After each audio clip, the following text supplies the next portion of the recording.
Before we start, I just wanted to give a big thank you to all my new subscribers and tell you how awesomely, amazingly fantastic you are. I do a little happy dance every time I see someone new subscribed. So thank you, you beautiful, beautiful people. Greenwashing. This has been all over the news lately with top brands Asos and Boohoo and even Asda, or Walmart to those across the ocean, being investigated by the UK's competition watchdog over their claims about the sustainability of their fashion products. Now, their concerns are based on the language suggesting that their collections are greener than they actually are and having very little evidence to actually back up their claims. Now, the Competition and Markets Authority, or CMA, as we all love a good acronym in this business, published its Green Claims Code back in September 2021, which helps businesses understand how to communicate their green credentials without misleading customers.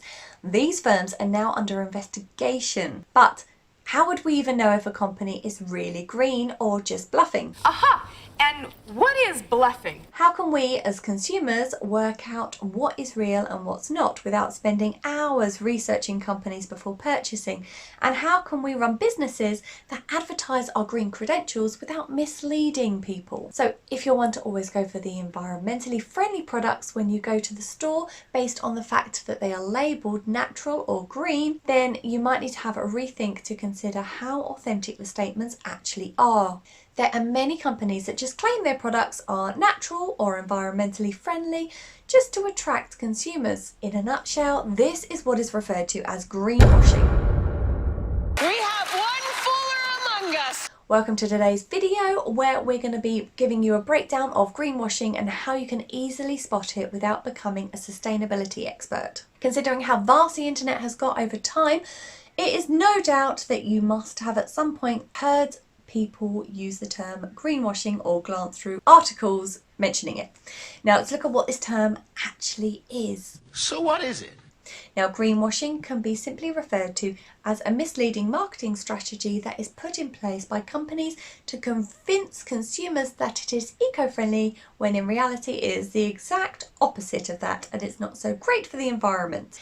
In most cases, these companies go ahead and charge consumers more simply because they can convince their customers that their products are eco-friendly, and because they've got so used to using keywords they've researched over time like non-toxic and sustainable materials, some of these marketers even go as far as to make up their own terms. Unfortunately, many consumers have fallen victim to this trickery over time and continue to be. So this is why many consumers are advised to be aware of some of these words that just sound nice without any real meaning or relation to the product. Have you ever read something and thought, huh? Is that even real? I am so confused right now. Let me know in the comments section down below, because some of these fancy words we should really watch out for. As we've already mentioned in the beginning, green, natural, sustainable, eco-friendly and non-toxic. Now these words are nothing independently, they aren't necessarily bad or red flags. However, it is important to know that these words shouldn't be used to define if a product is good for the environment or not.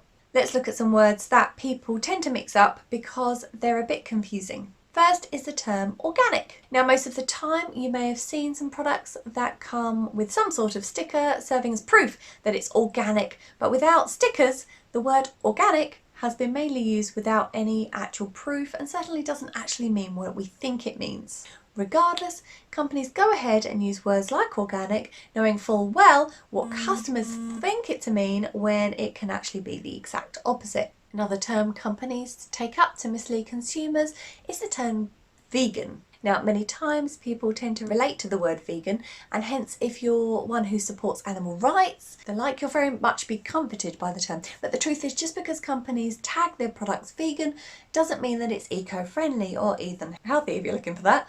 Many times, and certainly moving more towards the vegan items in the shop, because I feel like it's surely going to be healthier and better for the environment.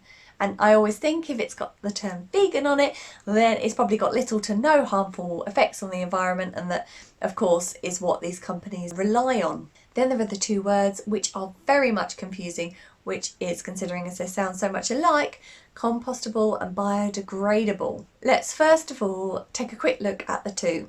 First, we have the word biodegradable, which refers to material which easily breaks down in the environment. However, here's the part that no one tells you about, which is the fact that first, this doesn't happen as instantly as you would imagine. How long is this going to take?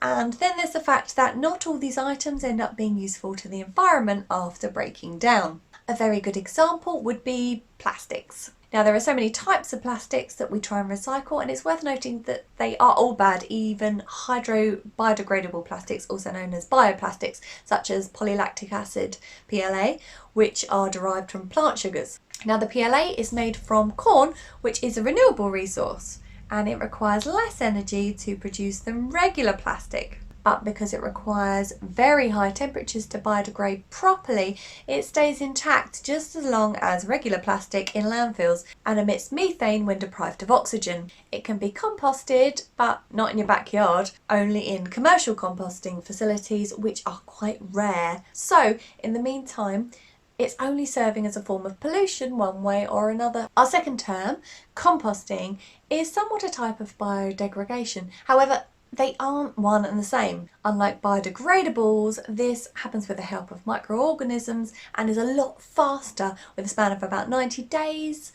leading to nutrient-dense soil. Now, putting that into context, when companies use the term biodegradable, they pass a message that they've modified their materials to break down a lot faster in the environment. And so, while composting or biodegradables may not be a bad term, companies have a habit of giving the two words the same weight. Now, with this, I think we've already been able to establish that we should beware of product labelled biodegradable. So it's really important that as a consumer, you make sure you stay informed so ethically challenged marketers lose their power preying on people's intelligence. In conclusion, it is fair to say that falling prey to greenwashing can happen to the best of us, especially when we aren't paying that much attention because we're too tired to. However, when you find yourself in that spot of purchasing something that claims to be environmentally friendly, try to figure out your reason for making that purchase. Is it because of the words used or the materials used? And as marketers and business owners, be clear about your doing and give evidence. That's the best way to ensure your customers won't feel greenwashed. There you have it, folks, a basic overview to start you questioning the green credentials of any business. If you found this video informative, please give it a quick thumbs up and feel free to share your greenwashing experience in the comment section down below, as this can help another person understand that it can happen to anyone and how it can be avoided. Also, don't forget to subscribe and ring the bell notification so that you don't miss any more uploads and I get to do a little happy dance. Thank you so much for watching and I look forward to seeing you in the next video. Bye bye!